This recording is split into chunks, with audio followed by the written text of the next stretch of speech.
Good morning, children. Yes, hope you all are fine, hale and healthy. Okay, so today we are starting with history, lesson 3. In our previous chapter, we learned about Vedic period, where we learned about early Vedic and the later Vedic. In that chapter, you have to learn a comparative analysis. Today, we are going to learn, I'm going to give a small brief intro about the new chapter, that is Jainism and Buddhism. Now, before starting the lesson, let me insist on syllabus. Syllabus is very important, children. In our textbook, we will see a lot of other connected notes given. Connected notes are given so that we can understand the lesson better. But from exam perspective, you have to stick on to syllabus learning. So when you read the entire lesson, read for your better understanding, but you will learn the syllabus part. So what do we learn in this chapter? In the lesson, we will learn in two headings. One is sources, others is causes. Under sources, we will learn Angas, Tripitikas and Jatakas. Then we will learn causes for the rise in the 6th century BC and the doctrines of Jainism and Buddhism. Hope I am clear with my syllabus. So please do ensure that you stick on to the syllabus.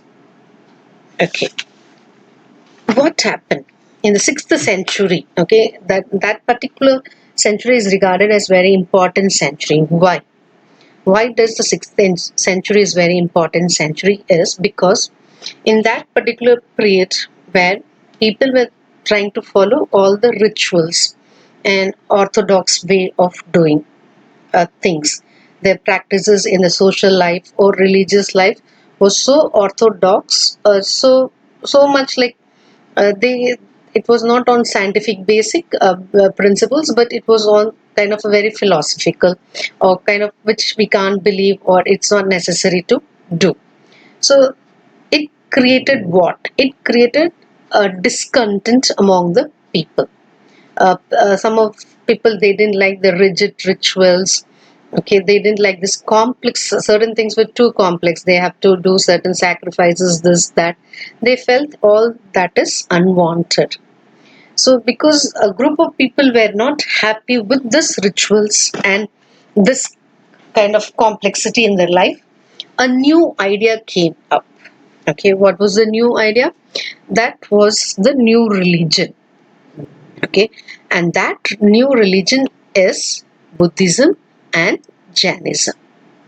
Okay, Jainism and Buddhism.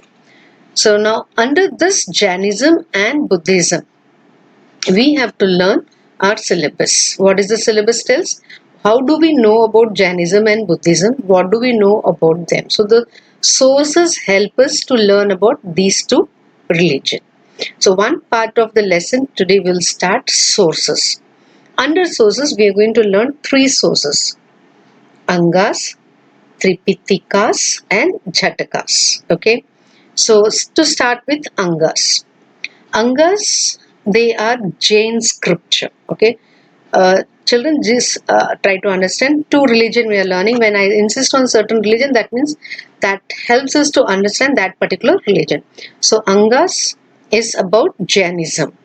Okay, they are also known as Agamas. Agamas means what? Which comes out of the mouth of the Lord. Okay, so that is Angas. What does this Angas have? What does the scriptures have?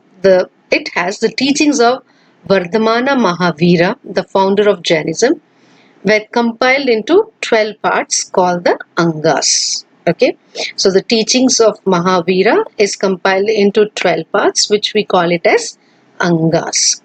These Angas are collectively called as Dwashangi. Okay, Dwashangi. And this literary thing is written in which language? Ardha Magadhi Prakrit language. Ardha Magadhi Prakrit language. Now all these can come as 1 mark question or 2 marks question for you. Either they can ask you directly the sources, or they can just ask you what do you mean by Angas, or what language is used to write Angas. Likewise, you can get different questions in the board exam for 1 mark or 2 marks. Or in structured question, the complete sources can be asked to you. Hope I'm clear with this. Moving on to the significance of Angas. Now, like after learning this, what is the purpose of learning this? From these writings, what do we get? We get to know much about the period between 6th and the 4th century BCE. Okay, so significance, very specifically they check with us, the board people. So what is the significance of Angas? So what's the purpose? So from these writings we get to know about much about the period between 6th and the 4th century BC. What do they like? What is written in that? They discuss religious rites, stages of householders' life, the vows of chastity, the rules of conduct. What do you mean by chastity? It's a kind of a practice, okay? Kind of a verbs which we made. It's a practice, refraining from the unwanted things and all those things, okay? So that is Angas, the first source. Totally 3 sources we are going to learn. The first was Angas. It tells about more about Jainism. And these are the significance.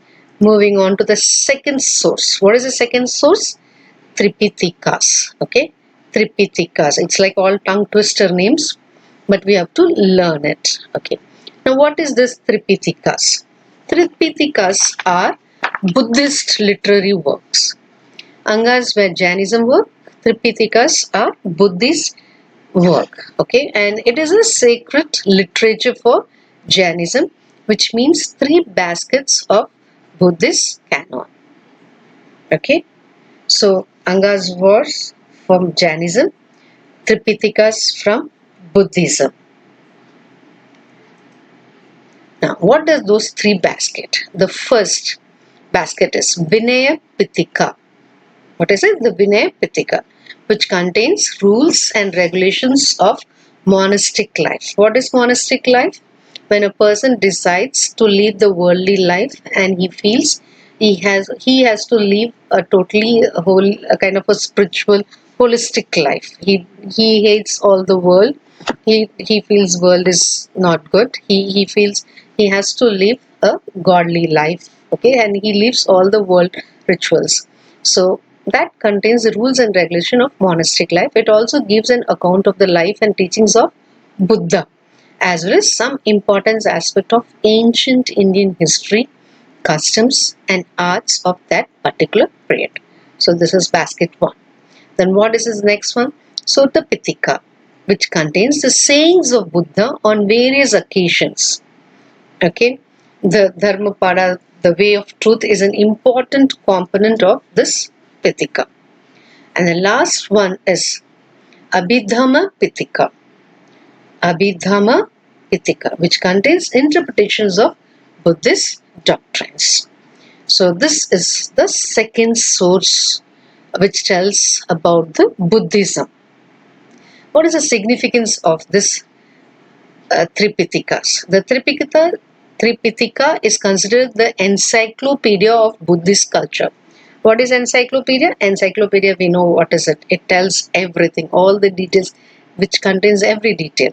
So, like this Tripitaka is a kind of an encyclopedia which tells about the Buddhist culture.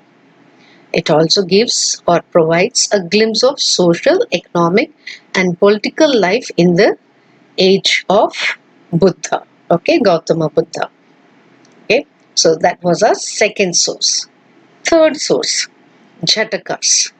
Hopefully you could have read about Panchtantra tales and other tales. Jhatkas are also kind of a stories. Jhatkas are the stories of Buddha's previous lives. And how many stories are there? Almost 550 stories about the life of Buddha is present in Jhatakas. Okay, and it's an interesting book to read and you will feel very happy and learn a lot of things from Jhatakas. What is the significance of Jhatakas? Through the Jhatakas, we get an idea of political, social and economic life during 5th to 2nd century BCE. The Jhataka tales teach about the moral values like Panchatantra and all. The tales were written in Pali language. Okay. The subjects from which these stories were frequently used in sculpture, on the railings of stupas, and in the paintings throughout the Buddhist world. So they try to portray all these things in the various stupas or wherever the sculpture which they make, so that people can read and learn and live a good life.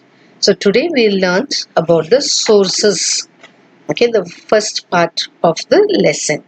So under the sources we learnt Angas, Tripikitas and Chatkas. Children, when you learn this, ensure under each heading minimum 2 to 4 points you learn.